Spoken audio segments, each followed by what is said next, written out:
Hello, everybody. Welcome back in the quantum classes, the finest, easiest, and every way to learn the concept of physics. But in previous lectures, we have already discussed about the basic concepts of alternating current, RMS value, mean square value. We also discussed about pure inductive circuit, pure capacitive circuit, and as well as we also discussed about pure resistive circuit. But from now, in this lecture, we will going to discuss about one of the very most important topic of entire class 12 physics, which is LCR circuit.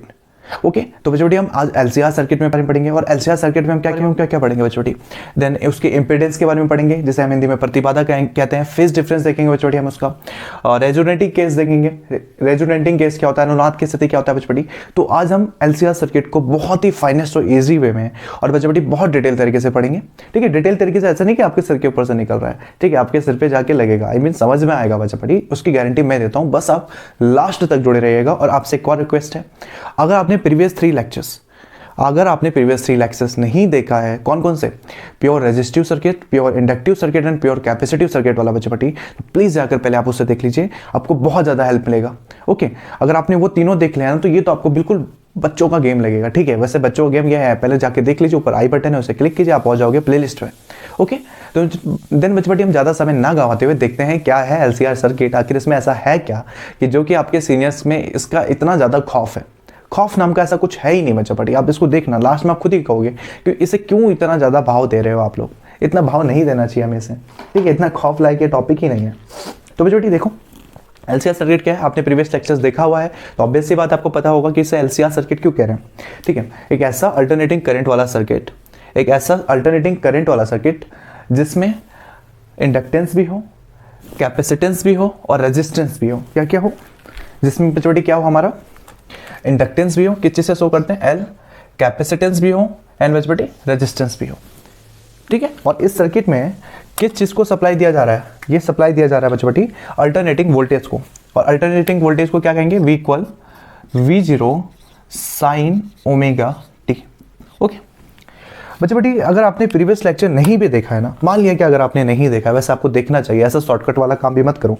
ठीक है, मान लिया कि आपने नहीं देखा है तो बच्चों देखते हैं, आपको प्रीवियस लेक्चर से बस यही चीज यहां से उठाना है ना LCR सर्किट को पढ़ने के लिए, उनका ग्राफ या फेजर डायग्राम बोल लो। ठीक है, आपको देखना है कि हमने रेजिस्टेंस, एक प्योर रेजिस्टिव सर्किट के लिए कैसा ग्राफ ड्रॉ किया था, या कैसा फेजर डायग्राम शो किया था, या फिर करंट और वोल्टेज के बीच में फेज डिफरेंस कितना था। तो बच्चों अगर आपने देखा है तो आपको पता ही होगा कि रेजिस्टेंस के लिए, प्योर रेजिस्टिव सर्किट के केस में बच्चों करंट I और वोल्टेज V के बीच में बच्चों फेज डिफरेंस 0 था। करंट I और वोल्टेज V, अगर ये करंट I है और बच्चों ये ग्रीन वाला मार्कर वोल्टेज V है, तो दोनों सेम फेज में है, सेम डायरेक्शन में, इनके बीच कोई भी फेज डिफरेंस नहीं था, इसलिए दोनों के डायरेक्शन सेम शो करते थे, या ग्राफ से शो करते थे, फेजर डायग्राम सेम था। अगर वही बच्चों कैपेसिटेंस के केस में आ जाए तो हम वोल्टेज और करंट के बीच में क्या देखते थे, हम देखते थे बच्चों जो करंट है उससे जो वोल्टेज है वो 90 डिग्री लैगिंग में है, बैकवर्ड है, पीछे है। कौन, वोल्टेज करंट से 90 डिग्री बैकवर्ड में होता है कैपेसिटेंस के केस में, या प्योर कैपेसिटिव सर्किट के केस में बच्चों। और फाइनली इंडक्टेंस के केस में, प्योर इंडक्टिव सर्किट में बच्चों क्या देखा हमने, जो करंट है उससे 90 डिग्री फॉरवर्ड है, आगे है, लीडिंग में है। कौन है, वोल्टेज करंट से 90 डिग्री लीडिंग में है। अगर आपने प्रीवियस लेक्चर्स देखे हैं तो आपको यही तीन चीजें आपको रिकॉल करनी चाहिए, जो कि आपको LCR सर्किट में हेल्प करेगा। ओके, ये ग्राफ ध्यान रखना। ओके, तो बच्चों ये तो तब था जब किसी अल्टरनेटिंग करंट या अल्टरनेटिंग वोल्टेज वाले सर्किट में सिर्फ एक रेजिस्टेंस था, या इंडक्टेंस था, या कैपेसिटेंस था। लेकिन बच्चों यहाँ पे इस टॉपिक में तीनों ही सर्किट एक साथ कंबाइन कर दिया है, मिला दिया है। तो बच्चों इनका ग्राफ कैसे होगा, क्योंकि एक ही सर्किट में इन्होंने इंडक्टेंस, कैपेसिटेंस और रेजिस्टेंस तीनों ही मिला दिया है, कंबाइन कर दिया बच्चों। तो इनके ग्राफ में भी क्या सोचना है, इनके ग्राफ को भी हम कंबाइन कर देंगे। ओके, कैसे करेंगे समझो। मैंने अगेन कहा ना कि बिना मतलब का इस टॉपिक का खौफ बनाया हुआ है फिजिक्स में। फिजिक्स आसान है यार, क्यों इतना इसको टफ बनाने के पीछे लगे हुए। देखो कैसे आसान है ये। रेजिस्टेंस है, रेजिस्टेंस को हम कैसे शो करते हैं, हमने देखा है रेजिस्टेंस और करंट को कैसे शो करते हैं। देखो यहाँ पे भी मैंने दिखाया है, जो करंट और वोल्टेज के बीच के डायरेक्शन है, अगर ये बच्चे करंट की डायरेक्शन है I, तो हमने क्या कहा, फेज डिफरेंस 0 होता है, तो जो करंट की डायरेक्शन है वही वोल्टेज की भी डायरेक्शन होगी, यही वोल्टेज की, तो I, V लिख दिया हमने, दोनों की डायरेक्शन सेम। और बच्चे किस सर्किट के लिए है, रेजिस्टिव सर्किट के लिए, रेजिस्टेंस के लिए है। तो यहाँ पे वोल्टेज किसका हुआ, रेजिस्टेंस का हुआ, तो V के बेस में लिख देते हैं R। ओके, देख लेते हैं हमारा कैमरा चल रहा है कि नहीं। Okay fine. देन बच्चे बेटी ये हो गया वोल्टेज ऑफ रेजिस्टेंस। आगे कैपेसिटेंस के केस में बच्चे बेटी, कैपेसिटेंस के केस में हमने देखा हुआ है प्रीवियस लेक्चर में कि जो वोल्टेज होता है वो लैगिंग में होता है करंट से, पीछे चलता है वोल्टेज करंट से। ओके, तो हमने दिखा दिया जो वोल्टेज है वो करंट से पीछे है, 90 डिग्री एंगल पीछे है। तो ये डायरेक्शन बच्चे बेटी शो कर दो। ये हो गया वोल्टेज की डायरेक्शन, और किसके लिए, कैपेसिटेंस के केस में। तो बेस में लिख देते हैं VC, वो VR है, ये VC है, वोल्टेज की डायरेक्शन शो कर रहा है। और आपको पता है करंट की डायरेक्शन तीनों ही सर्किट के लिए सेम होने वाली है, एक्स एक्सिस में करंट को हम शो कर रहे हैं। ओके, और देन फाइनली बच्चे बेटी हम आ जाते हैं इंडक्टेंस के केस में। इंडक्टेंस के लिए हमने देखा है वोल्टेज करंट से 90 डिग्री लीडिंग में होता है, आगे चलता है। तो आगे चलता है, और अगेन करंट तो एज वेल एज वैसे ही रहेगा जैसे बाकी केस में एक्स एक्सिस में। तो ये बच्चे बेटी हमने दिखा दिया किसके केस में, इंडक्टेंस के केस में। और ये किसके लिए है, ये किसकी डायरेक्शन है, ये वोल्टेज ऑफ इंडक्टेंस की डायरेक्शन है। V बेस में L लिख दिया, ठीक है। ये VR की डायरेक्शन, ये VC, ये VL। प्रीवियस लेक्चर का आपने देखा है तो ये आपको अच्छी तरह से ये टॉपिक आपके लिए समझ में आ जाएगा। ओके, और नहीं भी देखा हो तो ये तो मैंने आपको समझा ही दिया है ना, आप आ जाएगा समझ में। बस हमने क्या किया है, तीनों ग्राफ को मिक्स कर दिया है, तीनों ग्राफ को मिक्स कर दिया। आप यहाँ पे देखो ध्यान से, तो ये रेजिस्टेंस के लिए, कैपेसिटेंस के लिए, रिएक्टेंस के लिए, तीनों ग्राफ को हमने मिक्स कर दिया है। इसमें से I वाला जो एक्सिस है तीनों में कॉमन था, बाकी वोल्टेज ऊपर की तरफ, एक में वोल्टेज नीचे, एक में वोल्टेज सीधा आगे की तरफ। ओके, आगे देखते हैं।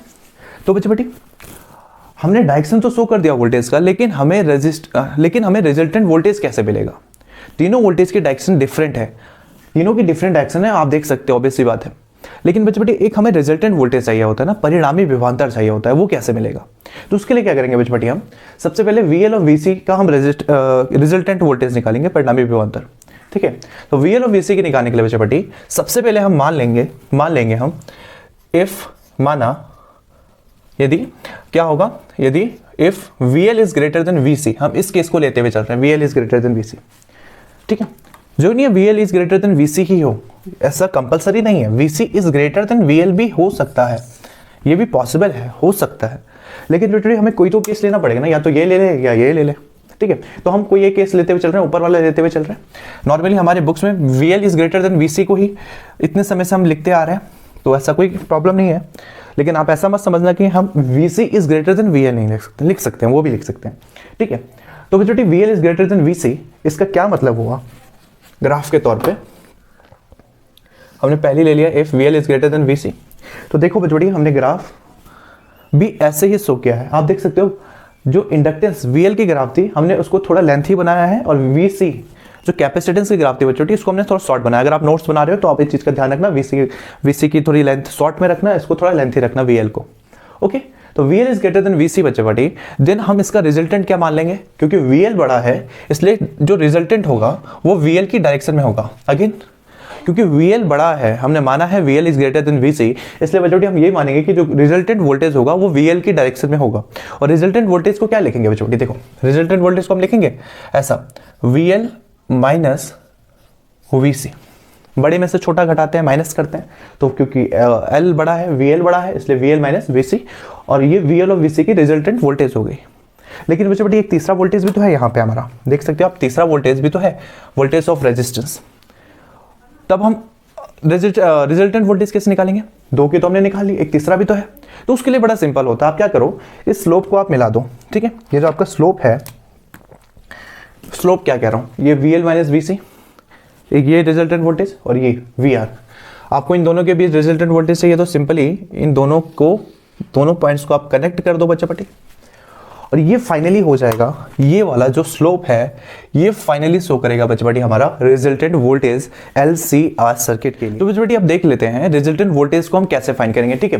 तो रिजल्टेंट वोल्टेज को हमें ग्राफ तो मिल गया, ठीक है, हमें स्लोप भी मिल गया। देन देखो कैसे फाइंड करेंगे, हमने सिंपल सा पढ़ा है ना पाइथागोरस थ्योरम, कुछ ज्यादा दिमाग नहीं, पाइथागोरस थ्योरम से हमारा काम चल जाएगा, ठीक है बच्चा बेटी। ये आपको ट्रायंगल दिख रहा है, ये ट्रायंगल का हम कोई एंगल मान लेते हैं थीटा, ऑब्वियस सी बात है ये 90 डिग्री पे है। और इस ट्रायंगल के लिए बच्चा बेटी हम पाइथागोरस थ्योरम कैसे अप्लाई करेंगे, क्या होता है, डायगोनल का स्क्वायर, विकर्ण का स्क्वायर, कर्ण का स्क्वायर। तो डायगोनल क्या है बच्चा बेटी इस डायग्राम में, इस ट्रायंगल में डायगोनल क्या है, ऑब्वियस सी बात है V, पता है ना, जो सबसे लेंथी लाइन होती है उसी को हम डायगोनल कहते हैं। तो बेटी डायगोनल का स्क्वायर मतलब v का square, square of v is equal, then बच्चे क्या होता है परपेंडिकुलर का स्क्वायर। तो हमें पता है जो एंगल होता है, एंगल के सामने वाली जो लाइन होती है वो परपेंडिकुलर होती है, और ये क्या है बच्चे इस पॉइंट का क्या नाम है, vl माइनस वी सी। तो ये हो गया vl माइनस वी सी का स्क्वायर, और देन बच्चे डायगोनल का स्क्वायर, परपेंडिकुलर का स्क्वायर, प्लस आता है बेस का स्क्वायर। तो बेस क्या हो गया, ये हो गया जो लास्ट लाइन हमारी रह गई, और बेस का पॉइंट हमने माना है वी आर, ये हो गया ना बेस वी आर, तो वी बेस में आर का स्क्वायर।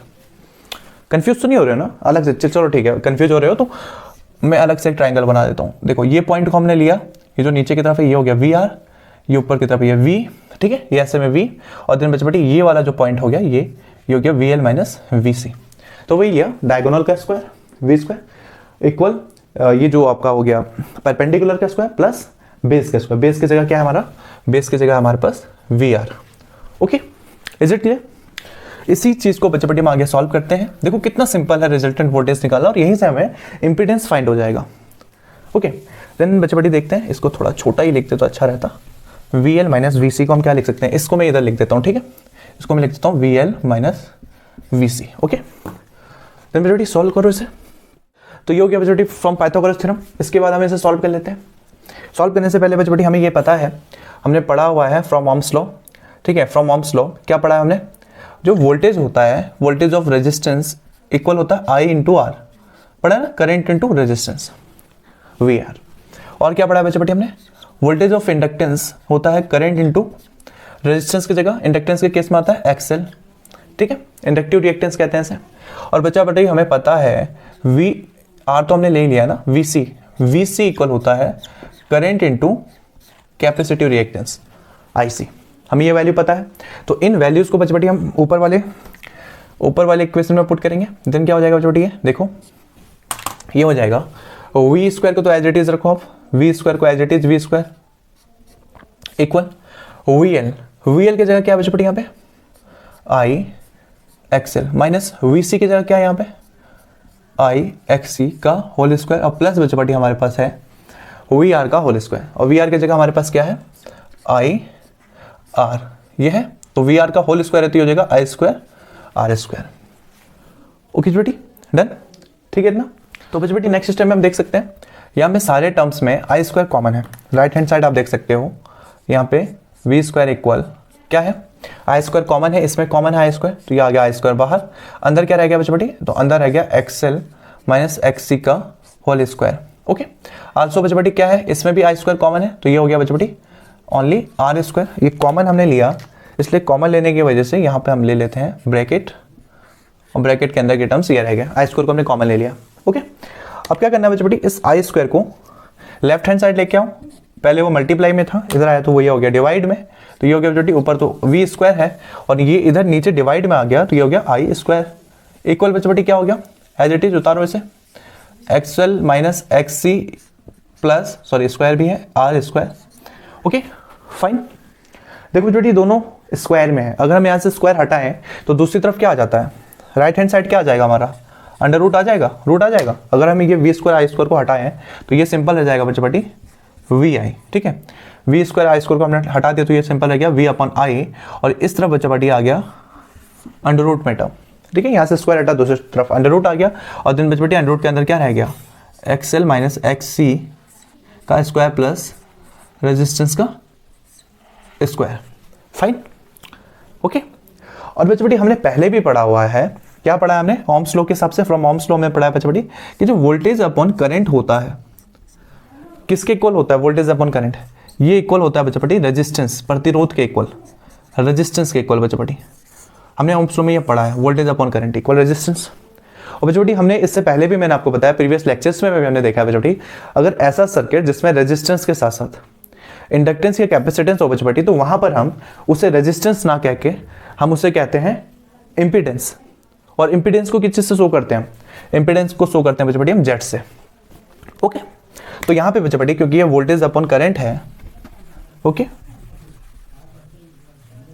क्योंकि वोल्टेज अपॉन करंट है इसलिए वोल्टेज अपॉन करंट इक्वल क्या हो गया बच्चे इंपीडेंस, और वी अपॉन आई इक्वल हो जाएगा जेड इक्वल इंपीडेंस इक्वल, और ये जो वैल्यू आ गई आपकी क्योंकि एक्सएल माइनस एक्स सी का whole square plus R square, और देन बच पड़ी अंडर रूट, ठीक है। और इधर बच पड़ी जेड को क्या कहेंगे हम, जेड क्या है, वेयर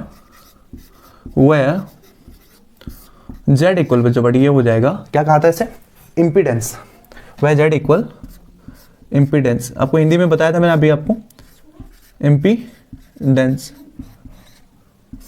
प्रतिबाधा कहा था इसे हिंदी में, ठीक है, इम्पीडेंस हो जाएगा। ओके, तो ये हो गया बच्चों बड़ी हमारा एक काम, हमने क्या निकाल लिया, हमने इम्पीडेंस निकाल लिया। ओके, पहला काम हमारा कंप्लीट, एलसीएस सर्किट देख लिया हमने, दूसरा काम इम्पीडेंस देख लिया। नेक्स्ट काम क्या है हमारा बच्चों, फेज डिफरेंस देखना, फेज डिफरेंस कैसे कैलकुलेट करेंगे एक बार देख लेते हैं, हमारा कैमरा ऑन है या ऑफ है, ओके फाइन ऑन है। तो ये हो गया बच्चों बड़ी हमारा मेन काम, ये हमारा मेन काम है, ठीक है। अब थोड़ा छोटी छोटी टर्म्स देख लेते हैं, फेज डिफरेंस कैसे फाइंड करेंगे। फेज डिफरेंस देखते हैं, वोल्टेज आगे है, करंट आगे है, कौन आगे है, कैसे आगे है। तो बच्चों हमें फेज डिफरेंस निकालने के लिए पहले आप इसे नोट कर लो। ओके, मैं इसे हटा देता हूं, ठीक है, इसकी कोई जरूरत नहीं है। Impedance, phase difference, resonating case, ये याद रखना, फेज डिफरेंस के बाद रेजोनेटिंग केस हमें देखना है, इसे हटा देते हैं बच्चों, ठीक है। ओके, सर्किट की तो कोई जरूरत है नहीं। आप एक काम कर लो ना, पहले आप स्क्रीनशॉट ले लो इसका, ठीक है, आप 2 सेकंड पहले जाओ, इसका स्क्रीनशॉट ले लो। ओके फाइन, ठीक है। अब मैं इसको भी हटा देता हूँ, ये सर्किट, आई होप आपने स्क्रीनशॉट ले लिया हो, नहीं लिया हो तो अभी भी ले लो पॉज करके। ओके बेटी, तो अब हम देख लेते हैं फेज डिफरेंस। देखो फेज डिफरेंस के लिए ना हमारा रिजल्टेंट वोल्टेज का है, ये स्लोप है, ये वाला देख सकते हो लाइन, VL माइनस VC और VR के बीच जो स्लोप है, हमने V दिया, ये हमारा क्या रिजल्टेंट वोल्टेज है बेटी। तो फेज डिफरेंस हुआ, इसको इस तरह से शो करते हैं, ठीक हो, स्लोप है ना, तो स्लोप में आपका फेज डिफरेंस है, तो हम इसको शो करेंगे बेटी 10 5 से, ठीक है, 5 हो गया हमारा फेज एंगल, ठीक है, 10 5। तो बेटी 10 5 इक्वल कितना हो जाएगा, 10 5 इक्वल कितना होता है, हमें पता है 10 इक्वल कितना होता है, परपेंडिकुलर अपॉन बेस होता है। तो इस ट्रायंगल में देख लो बेटी, देख लो अगर ये क्या होगा, परपेंडिकुलर अपॉन बेस, या अगर ट्रायंगल है तो इसके सामने वाले आर्म हो गए परपेंडिकुलर, तो ये हो गया बेटी perpendicular VL minus VC upon base क्या हो गया बेटी, अपॉन में क्या है VR। ओके, कंफ्यूज हो, देखो ये था ना वो ट्रायंगल, आप ध्यान से अगर देखो तो ये ट्रायंगल है, ये वाला पॉइंट है बच्चे नीचे VR, और ये वाला पॉइंट है बच्चे इस तरफ, ये तो एंगल हो गया हमारा, ये सामने है VL माइनस VC, तो ये हो गया perpendicular upon base, perpendicular upon base, Hindi में क्या कहते हैं इसे, लंब बटे आधार। ओके, तो ये VL माइनस VC हो गया। और बच्चे इसकी अगर वैल्यू हम पुट कर लें, हमें पता है VL और VC की वैल्यू क्या होती है, तो इनकी वैल्यू अगर पुट कर लें तो क्या हो गया, ये हो जाएगा 10 5 इक्वल ये हो जाएगा बच्चे VL इक्वल हमें पता है कितना होता है, IXL होता है, हमें पता है VC इक्वल कितना होता है, IXC होता है, और VR इक्वल हमें पता है बच्चे कितना होता है, IR होता है। तो I अगेन सब में कॉमन है, तो I से I कैंसिल हो जाएगा, देन बच्चे हमारे यहाँ क्या रह गया, सिर्फ 10 5 रह गया, और 10 5 इक्वल I से I कैंसिल हो गया, तो ये हो गया बच्चे XL minus XC upon R। Is it clear, XL XC, इसकी वैल्यू हमने प्रीवियस लेक्चर में हमने बच्चे पढ़ा हुआ है कि XL इक्वल हमारा क्या होता था, सिंस हमने पढ़ा हुआ है XL इक्वल कितना होता था, ओमेगा L, एंड बच्चे हमने देखा है XC की वैल्यू हम क्या निकालते थे, 1 अपॉन ओमेगा C, हमने प्रीवियस लेक्चर में इसको डिराइव भी किया हुआ है। तो बच्चे इन वैल्यू को पुट करो ऊपर, तो ये होगा 10 5 इक्वल XL की value omega L minus XC की value 1 upon omega C, bracket में क्लोज, और देन बच्चे हो गया resistance R। Is it clear, हमें फेज डिफरेंस निकालना है, फेज एंगल निकालना है बच्चे, तो फेज एंगल के लिए 10 5 है ये, तो इस हिसाब से बच्चे फेज एंगल 5 इक्वल 10 को हम दूसरी तरफ भेजते हैं राइट हैंड साइड, तो बच्चे इसको थोड़ा नीचे से लिख लेते हैं बॉस, तो 5 इक्वल बच्चे 10 दूसरी तरफ आ गया, तो ये 10 के आगे आ जाएगा इनवर्स, ठीक है। और इधर रह गया बच्चे हमारा, इधर सिंपल सा टर्म रह गया, इधर रह गया हमारा omega L minus 1 upon omega C, और अपॉन में रह गया बच्चे क्या हो गया, ये अपॉन में रेजिस्टेंस R। ओके, तो ये हो गया हमारा फेज एंगल 5 या फेज डिफरेंस 5। ओके, तो ये हो गया हमारा फेज डिफरेंस। ओके, ये हो गया हमारा फेज डिफरेंस। 2 काम हमने निकाल लिया, एक हमने यहाँ पे निकाल लिया था इम्पीडेंस, निकाल लिया था हमने इम्पीडेंस Z की वैल्यू, दूसरा हमने निकाल लिया बच्चों फेज डिफरेंस 5 की वैल्यू। लेकिन बच्चों इस फेज डिफरेंस से अभी भी क्लियर नहीं है कि वोल्टेज आगे की करंट। आप देखो ना, इस वैल्यू से आप क्या पता लगा सकते हो, ये जो आपके पास वैल्यू है, ठीक है, आपको क्लियर है यहाँ पे विजिबल, ट्राई करता हूँ, ये हो गया, इस बॉक्स में हम क्लोज कर देते हैं। ये सॉरी, ये जो बॉक्स में है बचपटी ये हो गया फाई। इस फॉर्मूले से आपको क्लियर है क्या कि कौन आगे है कौन पीछे है, वोल्टेज लीडिंग में है कि लैगिंग में है, या करंट लीडिंग में कि लैगिंग में है। इससे तो हमें कोई कुछ क्लियर नहीं है ना, है तो ये फेज डिफरेंस, फेज एंगल हो गया बचपटी। लेकिन बचपटी ये फेज एंगल को क्लियरली पता करने के लिए हम स्पेशल केसेस की तरफ जाते हैं, और बचपटी उसी स्पेशल केसेस को डिस्कस करते हुए हमें मिलता है रेजोनेटिंग केस की कंडीशन। तो बचपटी हम इसको क्लियरली फेज डिफरेंस देखने के लिए स्पेशल केसेस ले लेते हैं। स्पेशल केसेस के लिए भी बचपटी ज़्यादा कुछ इतना मेहनत नहीं करनी है। स्पेशल केस के लिए बचपटी देख लेते हैं हम यहाँ पे, इसको हटा देते हैं इस ग्राफ को, अब इसका कोई काम नहीं है। अगेन कह रहा हूँ, आपको अभी भी स्क्रीनशॉट लेना है तो आप ले लो, ठीक है। उस ग्राफ को मैं हटा रहा हूँ। तो क्या होगा बचपटी, यहाँ पे हम देख लेते हैं, क्या देख रहे थे यहाँ पे, तो हम देख रहे थे, यहाँ पे तो हमने देखा है इस वाले केस में हमने इंपेडेंस निकाला, यहाँ पे हमने क्या देखा बचपटी, फेज एंगल देखा, ठीक है, फेज डिफरेंस देखा।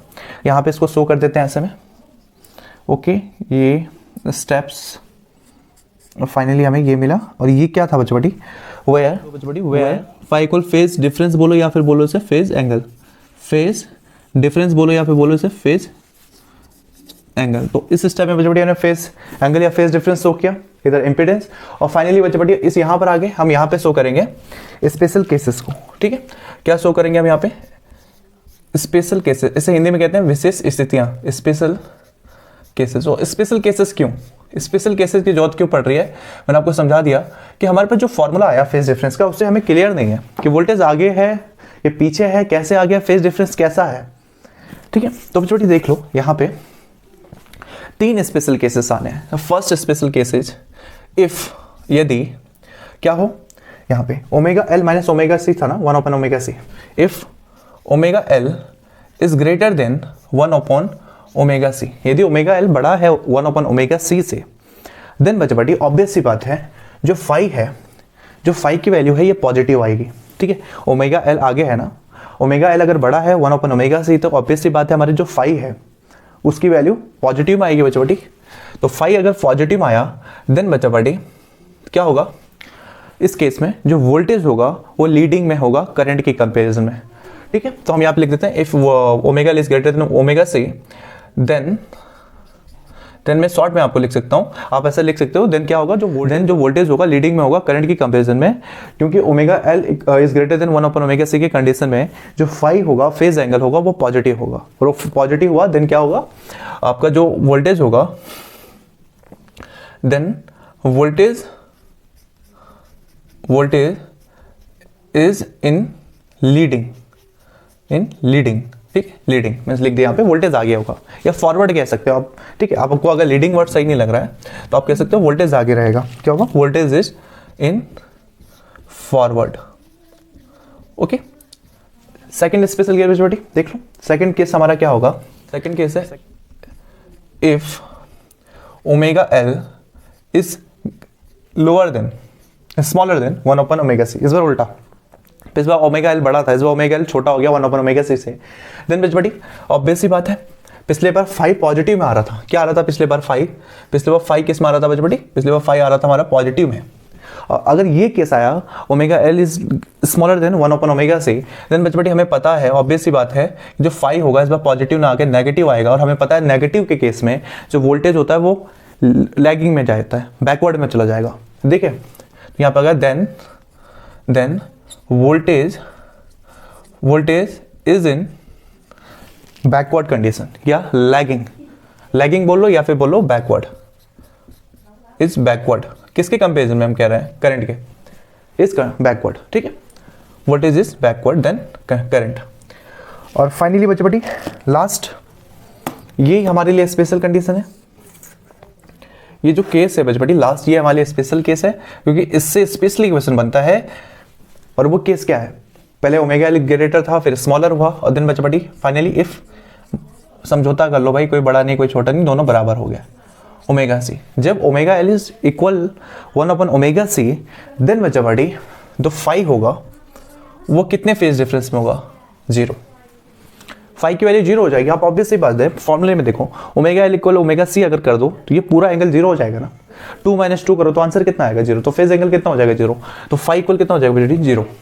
मतलब यहाँ पे वोल्टेज ना तो लीडिंग में है ना लैगिंग में, ना बैकवर्ड है ना फॉरवर्ड है।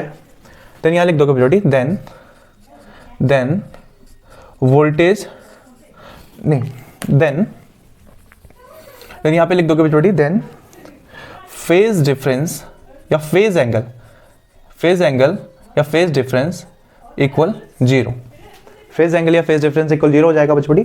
और मैंने क्यों कहा ये स्पेशल केस है हमारा, स्पेशल केस तो तीनों है लेकिन ये कुछ ज़्यादा ही स्पेशल है, क्योंकि बचपटी इस कंडीशन को, किस कंडीशन को, ये omega L equal 1 omega C वाली कंडीशन को बचपटी हम क्या कहते हैं, इसे कहते हैं रेजोनेंटिंग कंडीशन या रेजोनेंटिंग केस। इसे हिंदी में कहते हैं बचपटी अनुनाद की स्थिति। ठीक, अगर आपसे बोर्ड क्वेश्चन में, अगर आपके बोर्ड में आ गया 1 मार्क्स में कोई क्वेश्चन कि रेजोनेंटिंग केस क्या है समझाइए, तो आप सीधा कहोगे जब omega L equal 1 omega C. ठीक है, तो रेजोनेटिंग केस होता है और इस केस में बच्चों फेज डिफरेंस कितना हो जाता है, 0 हो जाता है हमारा। ठीक है, तो देन ये हो गया बच्चों हमारा कंप्लीट एलसीआर सर्किट, जिसमें आप देख सकते हो हमने 3 पेजेस में बांटे हैं। तो ये फर्स्ट पेज आपको दिख रहा है, यहाँ पे लिख देता हूँ, आपका ये फर्स्ट पेज हो गया। यहाँ पे बच्चों हमने क्या फाइंड किया, हमारा मेन क्या था, इंपीडेंस फाइंड किया बच्चों। जो हमारा सेकंड पेज है ये वाला, ये हमारा सेकंड पेज हो गया, यहाँ पे हमने फेज एंगल फाइंड किया बच्चों। और ये फाइनली हमारा हुआ बच्चों थर्ड पेज, जहाँ पर हमने क्या फाइंड किया, स्पेशल केसेस। और स्पेशली इसमें क्या आया हमारा लास्ट केस, क्या कहते हैं इस लास्ट केस को, रेजोनेटिंग केस। ओके, तो फाइनली बच्चों ये हो गया एलसीआर सर्किट। लेंथी था, ऑब्वियस सी बात है लेंथी होगा क्योंकि आप फर्स्ट टाइम इससे पढ़ रहे हो। और बच्चों हम जैसे जैसे रिवीजन करेंगे ये टॉपिक बहुत ज़्यादा क्या होता रहेगा, छोटा होते चला जाएगा, क्योंकि आप रिवीजन करते जाओगे। अभी डिटेल में पढ़ाते हुए डिटेल में समझाने के लिए लेंथी तो लगेगा ना बच्चों। अब आप इस लेक्चर को दोबारा देखिएगा और इस बार आप नोट्स बनाना है, इसका अच्छे से नोट्स बनाना। ठीक है, तो ये हो गया बच्चों एलसीआर सर्किट। आप ये मत देखो ना एक ही बार में इतना बड़ा टॉपिक है। अगर आपको हाथी को खाना हो, एलिफेंट को अगर खाना हो तो कैसे खाओगे, बोल रहा हूँ, ऐसे नहीं कि सच में चले गए। एलिफेंट को खाना तो कैसे खाओगे, बिट बिट करके खाओगे ना, छोटे छोटे टुकड़े करके खाओगे। वैसे बच्चों ये जो बड़ा डेरिवेशंस होते हैं ना, इन्हें आप छोटे छोटे हिस्से लेकर समझो। जैसे कि आपने ये डेरिवेशन है, आपने ये नहीं कि आपने सीधा दिमाग में इतना बड़ा स्क्रीनशॉट लिया, मोबाइल में स्क्रीनशॉट लो, दिमाग में नहीं। दिमाग में बच्चों आप पहले समझो इंपीडेंस वाला, सिर्फ छोटे छोटे टुकड़ों को समझो। इंपीडेंस समझो बच्चों, इंपीडेंस आपने सॉल्व कर लिया, समझ में आ गया ये इंपीडेंस में हुआ क्या, कुछ भी तो नहीं हो, पाइथागोरस फार्मूला, पाइथागोरस थ्योरम लगा हमारा। देन बच्चों हमारी ये आ गया फेज एंगल, आपने ये थोड़ा सा टुकड़ा खा लिया। उसके बाद बच्चों अगले बीट पे चलो, अगले बीट पे हमने टेन फाई निकाला। टेन फाई तो हमें पता है, टेन से ही पढ़ते चले आ रहे हैं। क्या होता है टेन एंगल, टेन एंगल होता है बच्चों हमारा टेन फाई इक्वल कितना होता है, परपेंडिकुलर अपॉन बेस होता है। तो हमने वही परपेंडिकुलर अपॉन बेस का फॉर्मूला रखा, आंसर आ गया, इसमें कौन सी बड़ी बात है। और फाइनली बच्चों हमारा आ गया रेजोनेटिंग केसेस में तो और भी कुछ नहीं था, ओमेगा एल कभी बड़ा कर दो, कभी ओमेगा एल को छोटा कर दो, कभी ओमेगा एल को ओमेगा सी के बराबर कर दो, हो गया। तो ये तो है एलसीआर सर्किट, यही तो है एलसीआर सर्किट बच्चों। तो बच्चों अभी के लिए इतना ही, मिलते हैं नेक्स्ट लेक्चर में।